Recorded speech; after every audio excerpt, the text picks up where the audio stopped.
It's hard to breathe, but that's alright. Hush.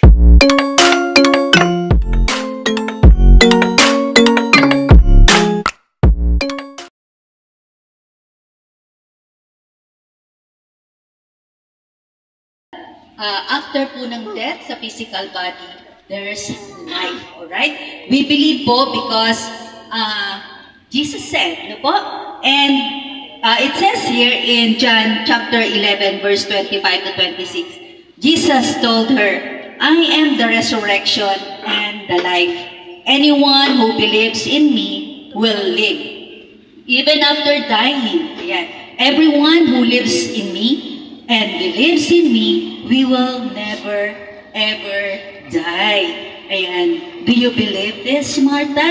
Ayan. So, tinanong ni Jesus, no? Si Martha, naniniwala ka ba sa akin? And this is right now na Jesus is asking, no po, for all of us. Naniniwala po ba tayo na meron pong life after death? Alright? But Jesus po, si Jesus himself, no po, siya na po yung nagsabi nito. Yes, we believe. Amen po? Amen. Ayan.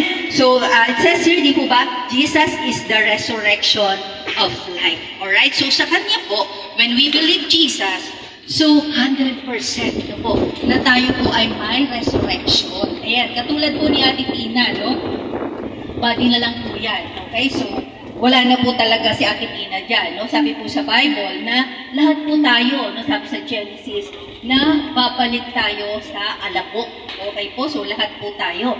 So, talagang meron lang po tayong time, no? Dito sa lupa. At alam po ni God yun, no?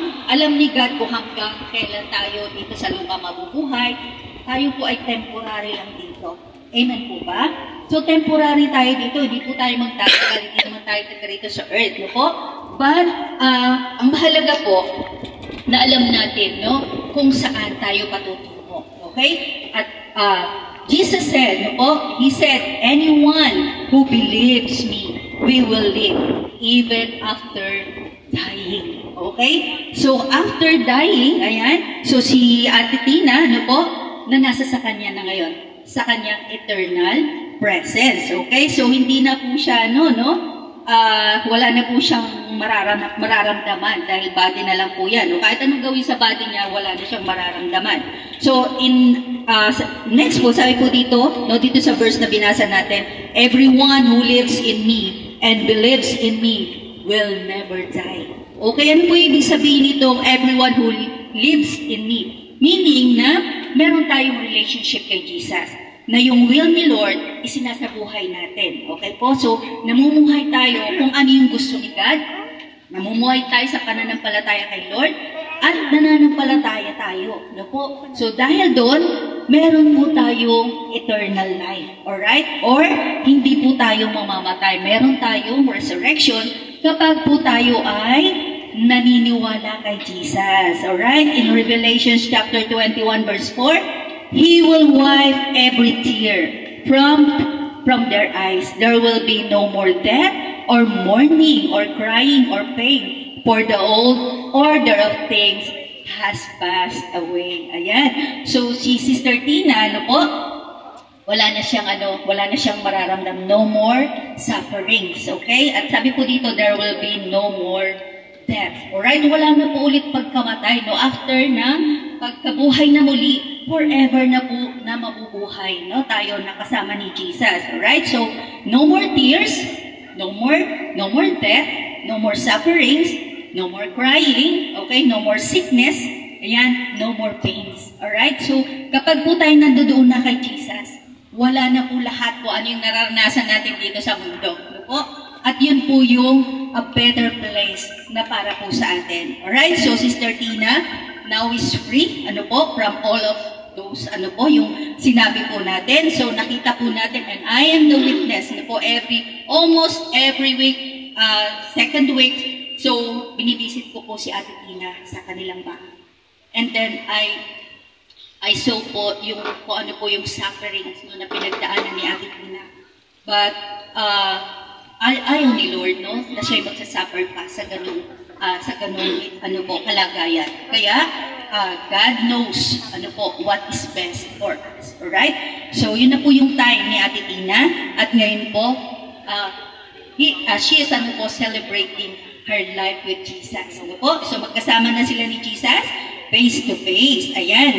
And hindi lang po yung pagsilang natin ang pinahalagahan ni Jesus sa buhay. Kahit po pagkamatay natin, no? So sa pagsilang natin, so may plans si Lord. O sabi sa Jeremiah 29:11, "For I know the plans I have for you, plans to prosper you, not to harm you, plans to give you hope and a good future." And ganun din po sa pagkamatay, no? Sabi po dito sa Psalm 116 verse 15, "Precious in the sight of the Lord is the death of His saints." So, nakita po natin kung gaano pinahalagahan ni Lord. Mahalaga ka sa ang buhay mo, no? Kung isinilang ka, mahalaga ka rin kay Lord sa pagkamatay, no po? And Psalm 116 verse 15, "The Lord cares deeply when His loved ones die."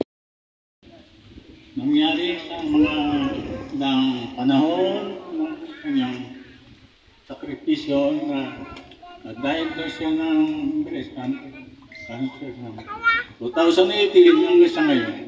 Salamat sa mga tulong at sa mga kapatid, sa mga kamag-anak na tumulong sa amin upang napagdaanan lahat ng mga sakripisyo namin. Dumaan sa mga pagsubok at pandemic, at pa rin ang Panginoon na hindi kami nabigyan ng COVID na hindi man lang kami nagkaroon ng COVID sa aming paglalakbay. Madaling araw, check up kami sa PGH hanggang sa dumating ng kanyang buhay. Ando pa rin ako, hindi siya pinapabayaan. Salamat sa lahat ng ito at sa mga taong tumulong sa mga sakripisyo at lalo na sa amin, sa magulang ng ating asawa, sa kapatid. Salamat ka nun po. Wala na pong masabi. Salamat. Mga dumalo. Yun nga, hindi nga namin inaasahan yung mga ang dami niyang sakit.